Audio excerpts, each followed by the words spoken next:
Hi guys, it's Mike Newton in Swing Studio here at St Anne's Old Links. What we're going to have a little look at today is some wedge gapping and the importance of getting all your gappings of your lofts as you transition from your irons into your wedges. What I see a lot of times from customers and clients through the fitting centre in terms of custom fits as they go from irons, what they've got in the wedges is a bit of a mixed bag. Sometimes they've got a 50 degree, the next one's a 56, and then it's a 58, or I had a guy the other day who had a 54 and a 56 degree, thinking his 54 is a gap and his 56 is a sand wedge. So he's got them all bunched together. There's no consistent gapping as you would run through your irons into your gap wedge, into your sand wedge, possibly into your lob wedge.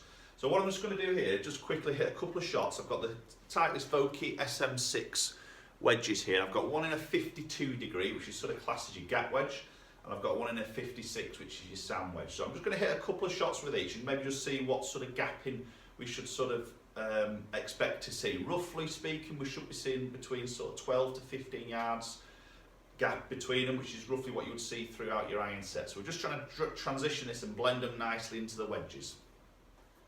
Okay, so we're going to start with a 52 degree, as I say, the Titleist SM6 here. I'm actually using the new tailor-made TP5 ball here. So let's just hit a couple of shots with the 52. Just on GC2, we'll measure some pitch distances. It's a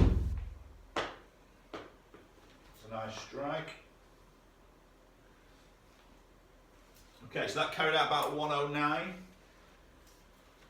Okay, which is about right for a 52 for myself. I generally look around that 110, 115 sort of mark. So another one.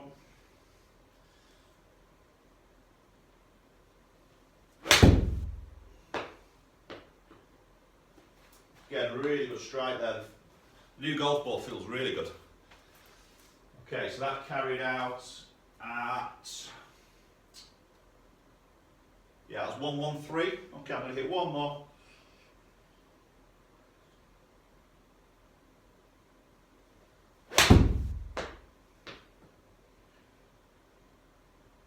Again, another good strike. Yeah, that carried out 109. So it's 109, 113, 109. Okay, so we're going to flick over to the 56 degree and we'll see what sort of numbers that produces. Okay, so I've got the 56 degree in my hand now, so we're going to hit a few shots of this. We should hopefully see that 12 to 15 yard gapping from the 52.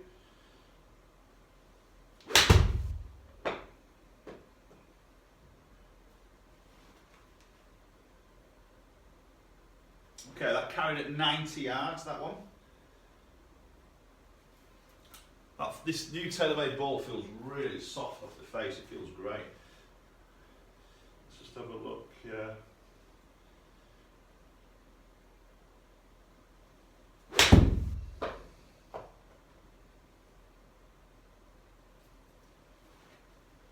Okay, that one was 99 yards.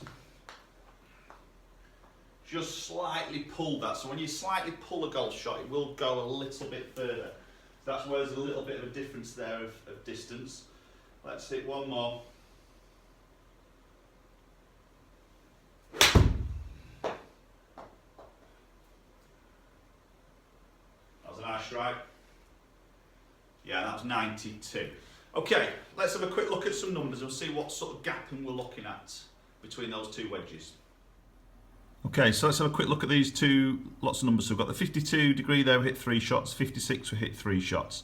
So what I'm really going to look at is this carry distance here. So we're 110 on average with the 52 gap wedge, and we're 94 on average with the 56 degree sand wedge. So you can see there the 16 yards difference between the gapping, which is what we're sort of looking at really. So possibly then, if I put a pitching wedge or the pitching wedge in my set, depending on what that loft is, that would probably pump up to sort of like 125 to 130 sort of area. So we've got a nice sort of continuous gap in there through the wedges.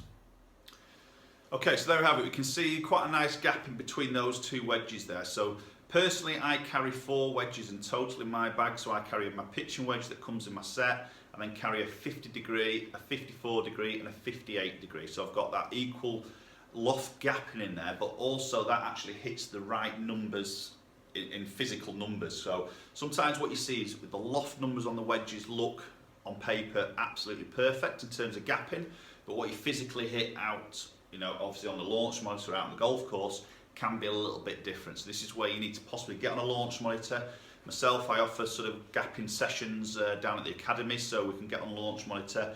We can see some average carry distance of all the wedges, but also all the clubs through the bag. So a gapping session is a really useful session to have, really. So if you're using like GPS or range finds or anything like that, then if you know what yardage you're hitting every single club in the bag, the two combined is a very powerful tool. Okay, so next time you may be looking at possibly some new irons, or if you think, well, my wedges need upgrading here, bring your irons, bring your wedge, give us a call at the academy, we can book you in, we can hit some with your pitching wedge and then gap it in from there. We have lots of demo wedges available at the academy, so with all the different brands, so we can really have a go with a few, and all the different loft options, so we can get them gapped in perfectly. At the end of the day, the short game is really important, and it's a scoring part of the game, so you need to be a little bit more accurate on these wedges and getting them all gapped. Okay guys, thanks for watching, appreciate you viewing. Please subscribe, there'll be a link up here somewhere. Do comment down below if you've got any questions on there, and obviously get in contact if you'd like to book in a gapping session with myself. Thanks for watching, we'll see you all very soon.